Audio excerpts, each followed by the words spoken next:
Olha, cresce clamor por mudanças no STF.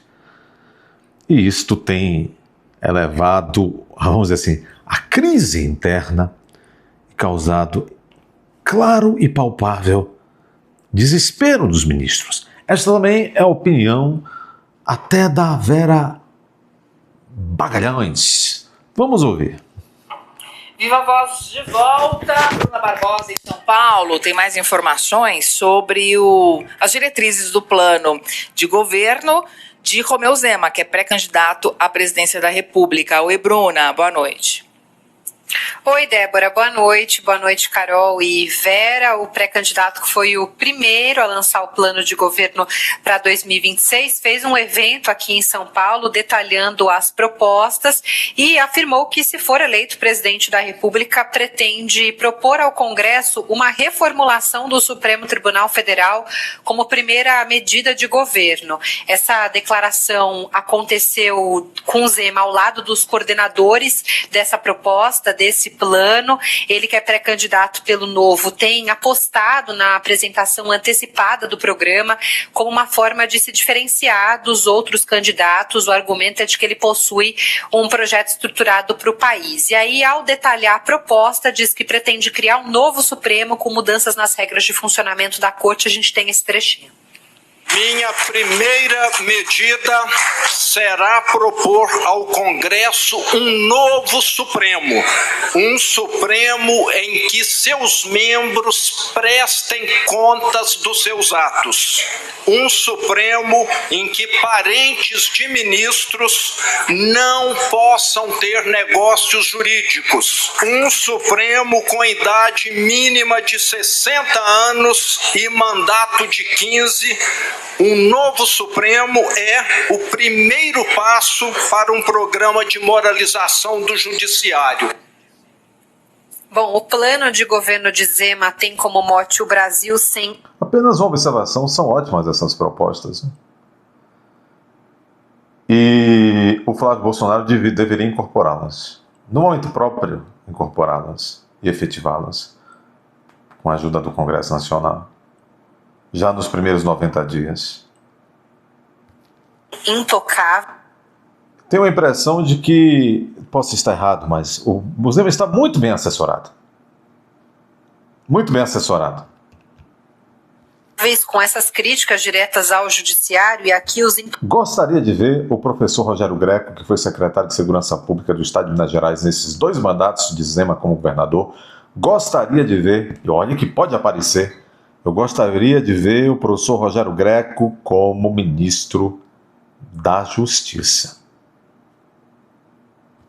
Intocáveis seriam em grande parte os ministros do Supremo. Inclusive, no início da semana, ele defendeu a prisão de Dias Toffoli e Alexandre de Moraes. A gente trouxe isso aqui na CBN, mas não para por aí. Além de propostas para o judiciário, o plano apresentado pelo Novo também prevê alguns outros pontos: ampliação de privatizações, como a defesa de vendas de estatais, como a Petrobras, revisão de benefícios no setor público, críticas ao modelo atual da CLT e criação de uma nova legislação trabalhista. É um plano que também inclui medidas na área de segurança, como a redução da maioridade penal e classificação de facções criminosas como organizações terroristas.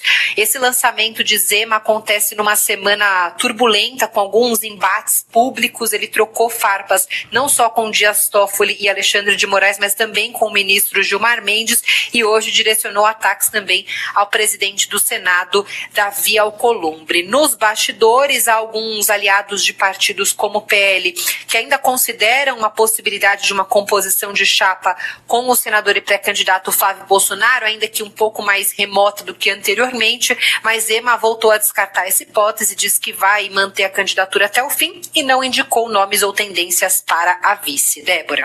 Obrigada, Bruna, pelas informações. Ao que parece, a campanha de Zema vai ser focada aí nessa briga contra o STF. Tem mais gente em Minas Gerais defendendo o mandato para os ministros. O deputado Reginaldo Lopes, que é do PT, inclusive vice-líder do governo, iniciou essa semana a coleta de assinaturas para uma PEC justamente para limitar o mandato de ministros do STF a 10 anos, Vera. A maioria das mudanças que o ex-governador falou aí, elas exigem justamente proposta de emenda à Constituição. Elas têm de ser feitas por meio de PEC.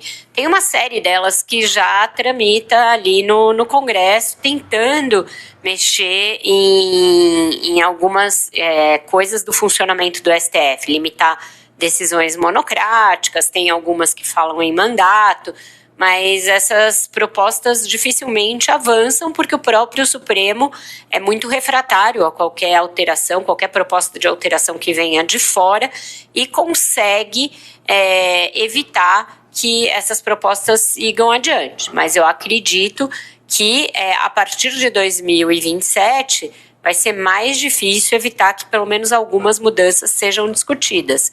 Esse clima, né, de reforma do Supremo, ele é muito forte na sociedade, muito forte na classe política, e aí do centrão para frente, e até a esquerda. Você trouxe agora um deputado da esquerda defendendo a mesma coisa. Então eu acho que vai ser meio difícil evitar que algumas discussões sejam levadas adiante. De pouco ou nada adianta, a meu ver, umas atitudes muito beligerantes dos ministros, como ontem, por exemplo, o ministro Gilmar Mendes ameaçar processar o senador Alessandro Vieira, buscar até a inelegibilidade dele. Tudo isso denota... Como é a Vera Magalhães?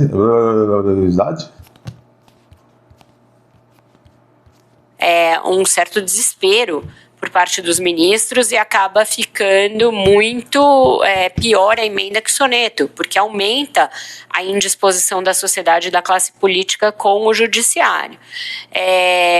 Dito isso, é difícil a gente imaginar se esse plano de governo e todas essas medidas que o ex-governador Romeu Zema defende vão ser levados adiante, porque a própria candidatura dele está ali na corda bamba. Ela começa a falar besteira, começa a querer ser adivinha, e aí ela não tem esta habilidade.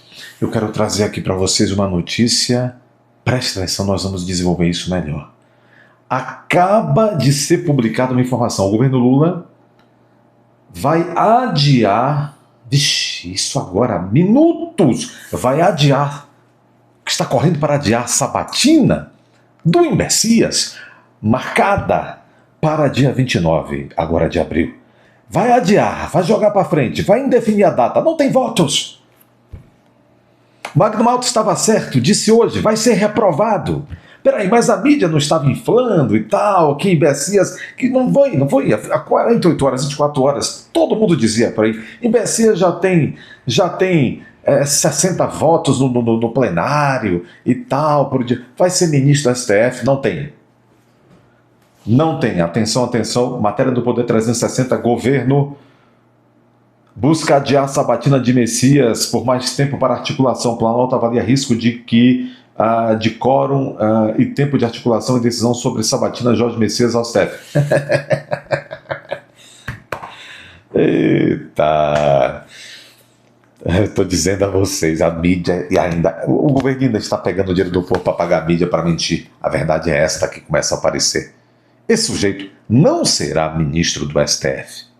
Dê seu like, inscreva-se, confira a sua inscrição agora. Se aparecer o botão hypar, clica aí para esse vídeo chegar a mais pessoas. Por favor, compartilhe, comente este vídeo. Vá até a aba Seja Membro, torne-se membro do canal agora. Clica lá na aba Seja Membro, veja como funciona.